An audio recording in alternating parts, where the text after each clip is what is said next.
$1.2 million की annual salary यानी 30 करोड़ रुपए मिल रहे हैं सिर्फ इस लाइट हाउस को गार्ड करने की। क्या आप में हिम्मत है ये जॉब करने की?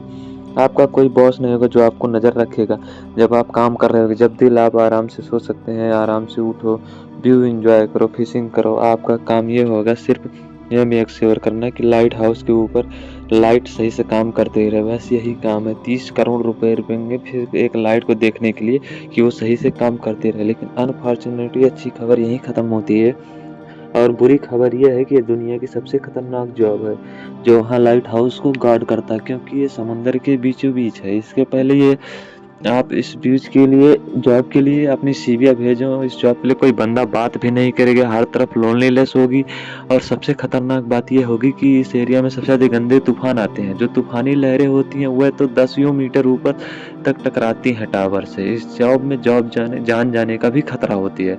यह पिक्चर ले गई थी रेस्क्यू ऑपरेशन करते हैं। यहाँ पर साफ देखा जा सकता है लाइट हाउस का कीपर किस तरह तूफान से घिरा हुआ है। अगर ये तूफानी लहरें पूरी तरह से लाइट हाउस को कवर कर लेती तो उसकी जान को भी खतरा हो सकता था। ये सब जानने के बाद भी आप में फिर भी जॉब में अप्लाई करने की हिम्मत है तो इस अजीबोगरीब जॉब को देखने के बाद आपके जहन में ये सवाल आ रहा होगा कि इस लाइट हाउस को बनाया ही क्यों गया है, कि लाइट हाउस की लाइट हमेशा क्यों जलती रहनी चाहिए। इस चीज़ को देखने के लिए लाइट हाउस की शुरुआत कैसे हुई।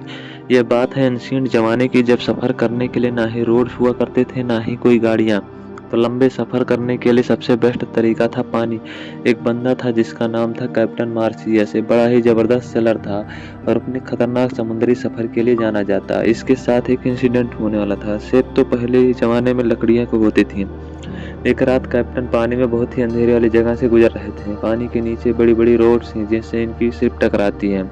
शिप में सुराख हो गया और वो उलट भी गई और इनको बहुत ज़्यादा नुकसान हो जाता है। इस इंसिडेंट के बाद कैप्टन मार्सियस ने सोचा कि इस प्रॉब्लम का कोई ना कोई सलूशन जरूर होगा जो इनके इस किस्म के खतरे से वॉर्व कर सके। ये तो हो गई एक प्रॉब्लम। दूसरी प्रॉब्लम यह है कि आपको पता है कि ओशियन बहुत ज़्यादा बड़ा है और पैसिफिक ओशियन तो बस छोड़ ही दो। अगर पूरी दुनिया का लैंड एक जगह इकट्ठा कर दे 100 कॉन्टिनेंट्स को मिलाकर तो भी पैसिफिक ओशियन ज़्यादा बड़ा होगा। इसको छोड़ो, अगर अब हम 5 मून्स को इस एरिया में रख दें तो पैसिफिक ओशियन ज़्यादा बड़ा होगा। अब आइडिया हो गया होगा कि ये कितना बड़ा ओशियन है। जब पुराने ज़माने में सेलर इस ओपन पानी में सफ़र करते थे तो उनको कुछ भी पता नहीं होता था कि अगली ज़मीन कितनी दूर है और इवन उनका रास्ता किधर से है। नेविगेशन उस दौर में दुनिया का सबसे बड़ा मसला था। जीपीएस या कोई एडवांस सिस्टम होता नहीं था जो सेलर्स को गाइड कर सके रास्ते के बारे में। जीपीएस इन्वेंट हुआ था 1973 में और पब्लिक के लिए अवेलेबल था 1978 में। कभी कभी गूगल मैप पर भी हम टनल को स्क्रीन पर देखने के बावजूद गलत मोड़ लेते हैं। फिर ये तो पुराने लोग ही क्या करवाते हैं। इन सोलर्स को रियलाइज़ करने के लिए सितारों पर भरोसा करना पड़ता था और शुरुआती कुछ नेविगेशन टूल से इस ना ख़त्म होने वाले समुद्र को पार करने के लिए सिर्फ इस नेविगेशन की वजह से 3-4 मुसीबतें और आ जाती हैं। जैसे कैप्टन एलएस को आई थी। पुराने ज़माने में कैप्टन अपने क्रियो के साथ पैसिफिक ओशियन क्रॉस कर रहे थे। रात में एकदम से बादल आ जाते हैं जिसकी वजह से सितारे छुप जाते हैं जिनको ये देखकर रास्ते का पता लगा रहे थे। और फिर समंदर के इस हिस्से में बहुत तेज तूफान आते हैं और ये लोग रास्ता भटक जाते हैं और जब सुबह होती है तो ये लोग ओपन ओशियन में लॉस्ट हो चुके थे। क्रियो के पास ना ही कुछ खाने को बचा था ना ही कुछ पीने के लिए। भूख और प्यास की वजह से क्रियो का बुरा हाल हो चुका था। ओशियन का पानी आपको पता होगा हम पी नहीं सकते हैं क्योंकि यह बहुत ही ज़्यादा नमकीन होता है। इसके पीने से इंसान की मौत भी हो सकती है। ये लोग पानी में होने के बावजूद भी प्यासे थे। बहुत सारे क्रू मेंबर्स मर चुके थे। कैप्टन को बहुत मुश्किल से लैंड मिला था। फाइनली ये लोग वहां जाकर स्टॉप करते हैं। अब दुनिया के सबसे पहले लाइट हाउस की शुरुआत होने वाली थी। इजिप्ट में था। मेडिटेरेनियन सी के साथ था एंशिएंट सिटी ऑफ अलेक्जेंड्रिया। वहाँ का रूलर था फेटोनमी द सेकंड फेटलेटोलमियस। उसका किंगडम एक प्रॉपर हब था ट्रेड कल्चर के लिए। लेकिन इस किंगडम के लिए सबसे बड़ा मसला था इसकी लोकेशन। अगर इस पिक्चर का गौर से आप देखें तो शहर के किनारे पर जाने के लिए यहाँ से गुजरना पड़ता था और इसके साथ ही देखें कि कितने सारे पत्थर हैं। जब ट्रेड करने वाले शिप रात में यहाँ जगह से तेज रफ्तार से गुजरती थी तो ये पानी के नीचे नोकदार पत्थरों से टकराती थी। ये शिप डूब जाती थी और इनके कार्गो भी जाया हो जाते थे जिसकी वजह से इनके किंगडम को बहुत ज़्यादा नुकसान हो रहा था। किंग प्टोलेमी ने अपने किंगडम की मेरीन रोड की सेफ्टी के लिए उस टाइम के एक्सपर्ट और ब्रिलियंट आर्किटेक्ट सोस्ट्रेटस और सेगेंडस को बुलाया और उनके सलूशन के लिए मदद मांगी। दोनों ने मिलकर बहुत ही ज़बरदस्त प्लान बनाया। एक रोशनी के बड़े से मीनार को बनाना जो शिप को गाइड किया करेगा सेफ्टी की तरफ, और साथ ही इनको वार्न करेगा पानी के लहरों के नीचे मौजूद खतरे से। डिटर्मिनेशन के साथ 100 स्टार्टर्स काम शुरू करते हैं, लेकिन इनको ये नहीं पता था कि जो चीज़ ये बना रहे हैं वो one of the greatest engineering marble बनने वाला है एंशियंट वर्ल्ड का, द फायरोस ऑफ अलेक्जेंड्रिया। अलेक्जेंड्रिया के साइड पर आइलैंड के फायरोस के ऊपर लाइट हाउस चमकती हुई बुलंदियों पर पहुंच गया।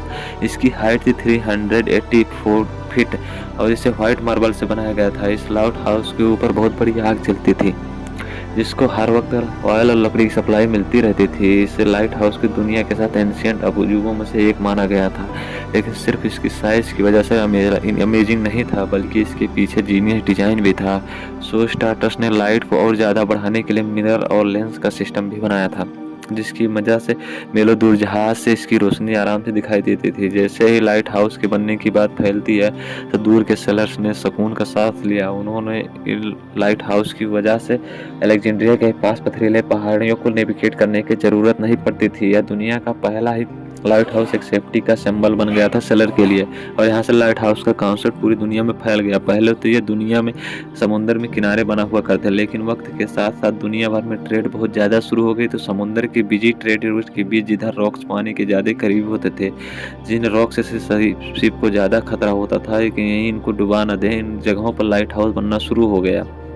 इसी वजह समुद्र के बीचों बीच डिफरेंट लोकेशन पर ये लाइट हाउस देखने को मिलेंगे। शुरू में ये लाइट हाउस पर आग जलती थी, लेकिन ये कोई आइडियल सिचुएशन नहीं थी कि रोज लकड़ियाँ, ऑयल और कोल को हर जगह इस्तेमाल करना, लेकिन इसकी जगह कैंडल, गैस लैंप और ऑयल लैंप आ चुके थे। लेकिन आग की लैंप इतनी ज़्यादा ब्राइट नहीं होती थी। जब इलेक्ट्रिसिटी प्रोड्यूस हुई थी, लाइट बल्ब की इन्वेंशन होती है, तो ये लाइट भी इलेक्ट्रिक बल्ब पर शिफ्ट होना शुरू हो गई थी, क्योंकि इतनी लाइट ज़्यादा होती है। लेकिन लाइट हाउसेस लाइट को मिली दूर किस तरह रिफ्लेक्ट करते हैं, इसका जवाब है ये लेंसेस। 1800 तक लाइट हाउस को इन लेंसेस के पीछे लगाया जाता था। उस टाइम के इंजीनियर को एक बात पता चलती, लाइट को और ज़्यादा फोकस किया जा सकता। लेंस को अगर सामने रखें, लेकिन मसला ये था कि जितना पतला लेंस होगा उतनी ही कम लाइट होगी। यहाँ आ जाते हैं फ्रेंच फिजिसिस्ट और इंजीनियर प्रोफेशनल, जिनके पास बड़ा ज़बरदस्त सलूशन था। इन्होंने लेंस को एक तो बारीक कर दिया और उसके डिज़ाइन को ऐसा बनाया था कि सारी लाइट एक ही पॉइंट पर फोकस कर रही थी। इस तरह से फैली हुई लाइट को एक सिंगल डायरेक्शन में भेजा जा सकता था। आज मोस्टली लाइट हाउसेस में फ्रेशनल लेंसेस ही इस्तेमाल होते हैं। इस इनोवेशन ने लाइट हाउस को रेवोल्यूशनाइज कर दिया और लाइट को मीलों दूर से आराम से देखा जा सकता था। इस तरह लाइट हाउस की मदद से शिप्स का आराम से खतरे का मदद पता चल जाता था। जो वीडियो के शुरू में मैंने आपको जॉब बताई थी कि जो लोग लाइट हाउस में रहने के लिए 30 करोड़ मिलते हैं, तो सिर्फ आपने ये देश देखने के लिए लाइट हाउस जलती रहे। अब भी क्या इस जॉब को करने के लिए इंटरेस्टेड है? कमेंट में ज़रूर बताइएगा। ये लाइट एंशिएंट ज़माने में बना था और इसने पूरी दुनिया की मैरिटाइम सेफ्टी को रिवॉल्यूशनाइज कर दिया था। ये तो एंशिएंट राजा की तरफ से बहुत अच्छा कदम था, लेकिन हर एंशिएंट राजा अच्छा नहीं होता, बल्कि इन्होंने जिनों की हदें पार की थी।